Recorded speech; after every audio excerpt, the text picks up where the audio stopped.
శ్రీరామ రామ రామేతి రమే రామే మనోరమే సహస్రనామ తత్తుల్యం రామనామ వరాననే.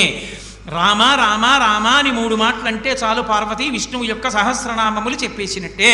సంస్కృత భాషలో అక్షరాల్ని లోకి మార్చేటటువంటి సంప్రదాయం ఉంది. రా 2 మా 5. రామ అంటే 2 × 5 × 2 × 5 × 2 × 5.